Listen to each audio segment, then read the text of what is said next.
The third one talks about reverence. So that's the aspect of fear that is positive. But how many of us have reverence for God? How many of us? Rather, we have the other one, phobia, the emotions. Our emotions take over all of us, our feelings.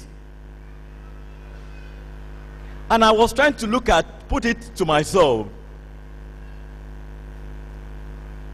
Each time I feel like, what happened to me in the past? And I say it's historical. If you have been stranded on the road before, and you were beaten and robbed by armed robbers, when you have problem with your car again, what happens to you? There's a reference to what happened to you previously, isn't it? Does it mean it will happen all the time? No. So sometimes it is historical. The background that we have. Oh, this thing will happen. Before we came here, I was talking about the time when we were airborne for the first time, and there was no pressure in the air. And the plane came about 100 feet down. And the woman, my neighbors shouted, "Jesus!" And I pretended as if nothing happened. But I told my friends in the vestry what happened, and they're smiling. And I said, I prefer I was a big boy. But down within me, the body chemistry was different from the facial expression, the boldness that I put on.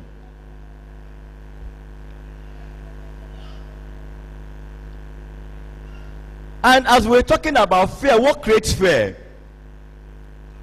And Elder Adegboye says, because you are airborne, you have nothing to hold on to except God. Isn't it? Because of time, I'll summarize because I know time is it. Because we were airborne and there was nothing to hold on to, what else do I have? God. And so I relied on God. Not because I was very godly, but because when you have no other thing, what do? Jesus,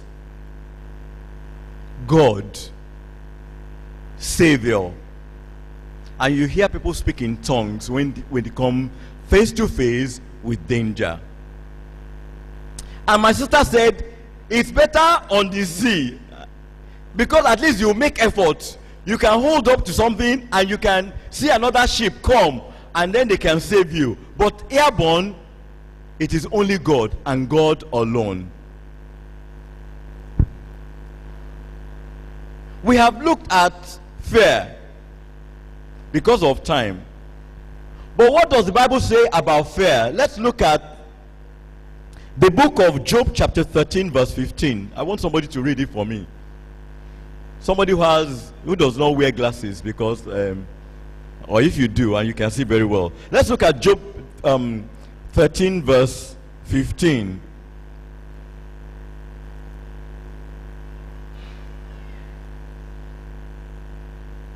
Though he slay me, what will happen?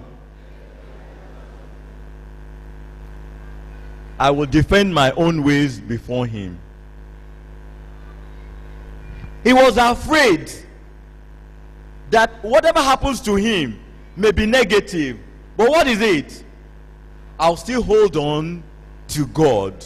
How many of us in our challenges remember that when we go through our challenges of life, there's still somebody we can hold on to? That is Job, an example of somebody who believes so much in his God that even when in his crisis, in his challenges, he still remembers God, God alone. Let's look at the second fear. Let's look at 2 Timothy chapter 1 verse 7. 2 Timothy chapter 1. 2 Timothy chapter 1 verse 7. And then 1 John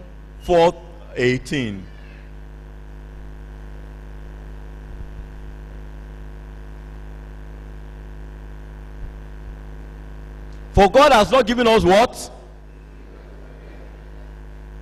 Are you a child of God? Are you a child of God? If God does not give you the spirit of fear, where did you get it? Where did you get your own? I asked the question, where did you get your own? It says, but of what? Of what? Power. And what? And what? Sound mind. Not emotions. Not feelings. When we allow our emotions and our feelings to take charge, then the God in us is put at the background. 1 John chapter 4 verse 18. What does it say? 1 John 4:18. What is it? There's no what? But what? Because what? But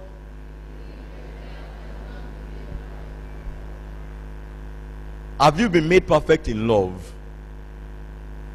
Those are questions that we need to look at and we need to talk about. For time, let's look at some people in the Bible so that we can close very, very early. The book of Numbers chapter 13 verses 1 to 20. Numbers 13. He looks at the children of Israel. Let's look at Numbers chapter 13, 1 through 20. We'll just summarize.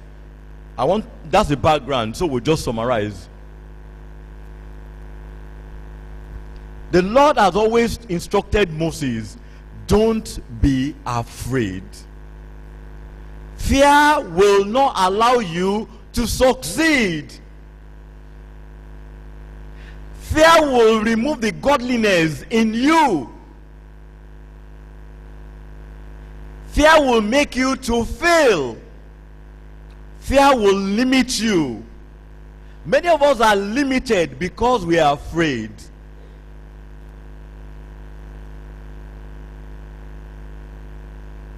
The petrol has just turned into 145 naira per liter, and people are still afraid of the unknown. Tomorrow, how will I survive? Back to now, this story has to do with the promise of God to the children of Israel.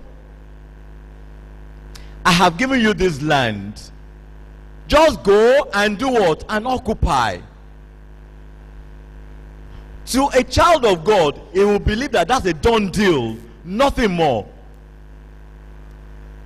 And I want to bring lessons for all of us. Don't ask me why Moses sent spies to that land. Don't ask me, because I don't know, and I don't want to think about, give you any suggestion. But Moses, in his wisdom, decided to send people from every tribe. Who did he send? He sent leaders. Leaders of every tribe. Go and spy. He gave them terms. These are your terms. Look at the people. Look at the land. Look at the environment. Look at their weaknesses. Look at their challenges. Look at their strength. And come back and give us a report. Moses did not choose the boys. He chose the leaders. Lesson for our leaders today. When they got there, they saw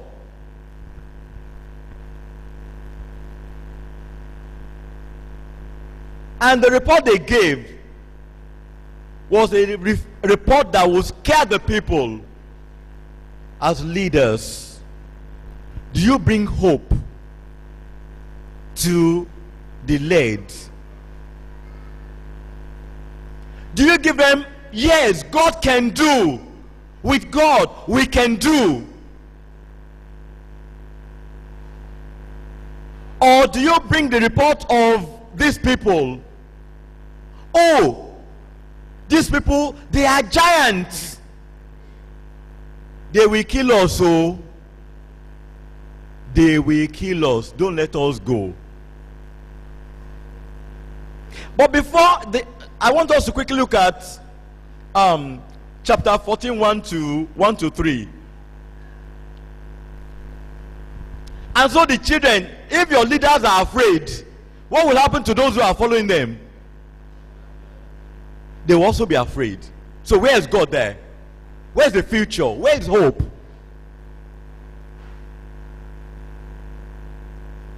For those of us who are going to be leaders, I'm not talking to leaders alone. I don't know why God brought me to talk today. I was scared of saying this when I was talking. As leaders, you must bring hope, confidence in the people. Let's learn to build confidence in those we lead. We must learn it. Even when there's danger, I was talking about the flight we were, and there was loss in pressure, and that was the first time I would have that.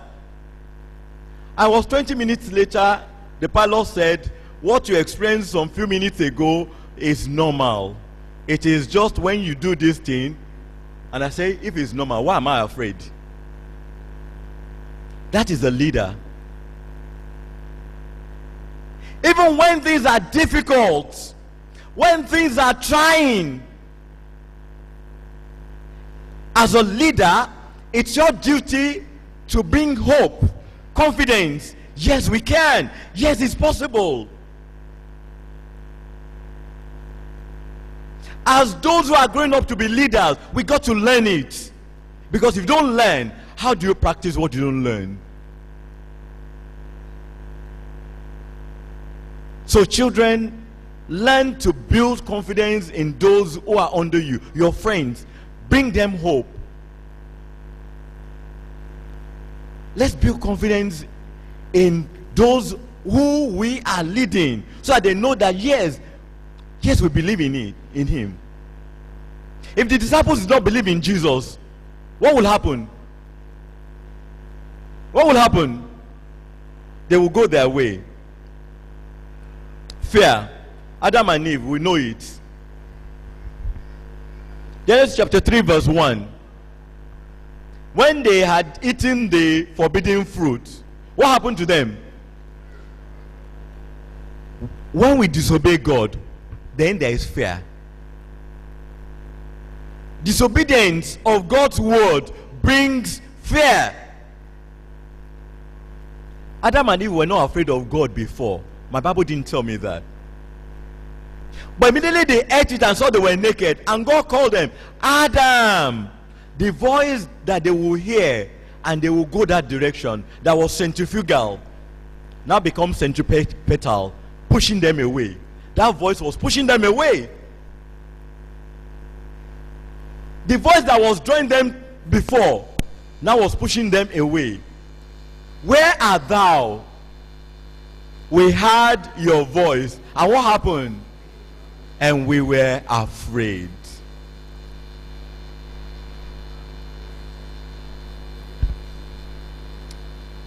Genesis chapter 31 has to do with Laban and Jacob. When Jacob was afraid of Laban, that Laban could deceive him again, and he told his two wives, we got to run away. This man, I don't trust that he will keep faith to his promise. I don't trust Laban at all. He's my father-in-law, but this time I no longer trust him. How many of us don't trust our father-in-laws? I'm not asking you to raise your hand though. If your wife is in church, then you are finished. But don't keep it to yourself, like Laban and Jacob, that relationship. And then he told the wife, but he didn't have the courage to tell his father-in-law, we got to run away. Because one of them had stolen. And so fear gripped Jacob, and he ran for his life. But eventually Laban caught up with him. Ha! Jesus on the sea. He was going. Jeje, we'll talk about this morning. And he was coming in the middle of the night on the sea. How many of us are afraid of ghosts? Hey, thank you, my friend. You are my friend. Yes, thank you. You are afraid of ghosts. I'm also afraid of ghosts. It was dark. And they saw the thing that was coming on the high sea. I don't know. I imagine he was doing children, You know how ghosts do. When an imaginary ghost, it will scare you. And you're afraid. Hey, this is ghost. This time around, it wasn't even the children that were scared. It was the adults. The adults, when they saw it, and they got so terrified because they thought it was ghost. Many of us see many spirits and they threaten us. They scare us. Jesus told them, don't be afraid. I am. And that's the message I'm also leaving behind today. If Jesus could tell his disciples, do not be afraid, I am. Who am I to say something different? Jesus is still in the business of building confidence in his children. You are God's children. He says, I am. I am. Do not be what? Be afraid. Then Peter said, you are. Okay, now you. Make I come. You see the children, when it is their father, I say, Daddy, can I jump? What will he do? He will jump. As long as the person giving the instruction is his father. Say, Daddy, you are. Daddy, can I jump? Jump. And then what will he do? Him. If it's another person, will he jump? He's not likely to jump. We need to learn something from the children. The ardent faith in their father, that my father can do anything for me. Do you have faith in God? And so Peter stepped on the waters and he was very happy. I have done what no one has ever done. Peter made history. You can make history, friends. You can make history. If Peter did, then you can.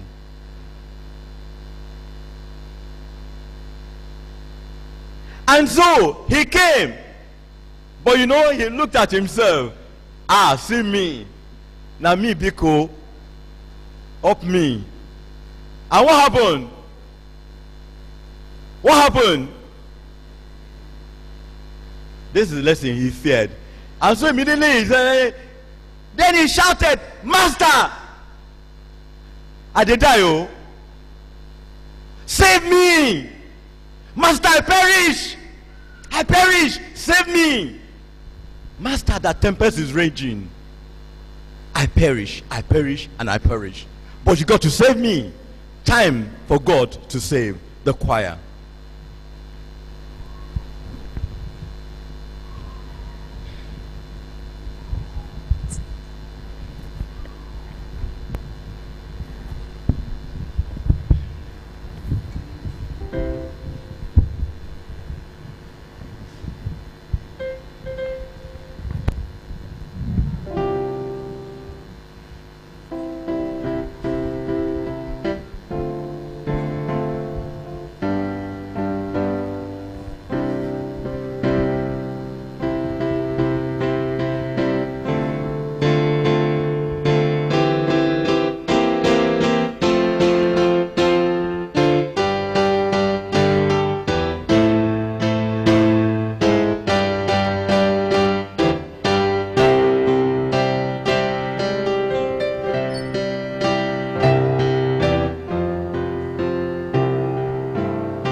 cast off with anguish of spirit. I'll battle my grief today. The depths of my sad heart are troubled, all wrecking, and say, I pray. Torrents of sin and of anguish, weep over sinking soul. And I perish, near my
be. All demons, all men, or whatever it be. No water can swallow the ship where I, the master of ocean and air and skies. They all shall swiftly obey my will. Peace be still. Peace be still. They all shall swiftly obey my will. Peace, peace, be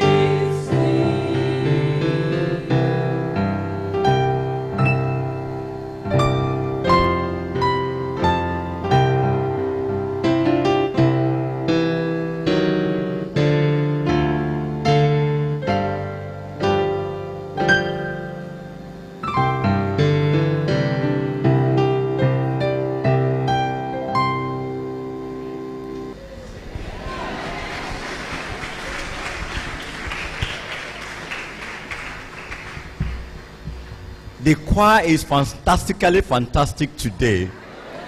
Don't quote me. You know fantastically, right? The choir is fantastically fantastic today. You know. Back to the Bible, rounding up. There will always be wild sea.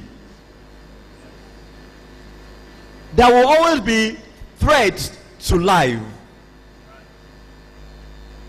There will always be loss in confidence sometimes. There will sometimes be situations when you become so helpless and you think, I have gotten to the end of my way. Lord, save me. Take control.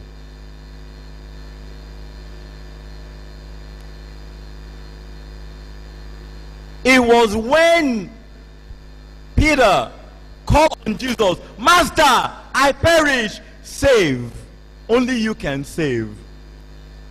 It's only you that is in the business of saving, no matter how tempestuous the sea may be. No matter how wild the winds may be. No matter how dangerous our path may be. No matter how winding our roads may be. It's only one, and that is God. Should we not, at this time, recognize that there's only one person that can remove that fear? Especially when the time of the end is now.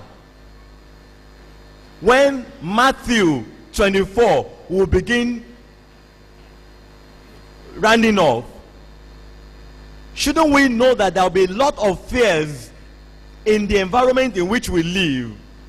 Don't you think it is now time for us to see that what can drive away the fears of everybody is only as we shall call on Jesus, Master, I perish, save. Peter had no opportunity of preaching, of sitting down and praising God and whatever. All he did was to shout, Lord, I do what? I perish, save. May God remind us that one day, or each day of our lives, when we come face to face with danger, when we are afraid, it is only God and God alone. God and God alone. Let's remember that it is only that name, Jesus, that can save. And when you call, He will hear. May God hear us each time we pray. But as leaders, let us build the confidence in all those who are under us. And those of us who are going to be leaders, let us recognize the fact that we need to bring hope. And unless we have faith in God, That faith is what will help us to be able to know that it's only God alone in all situations. Amen.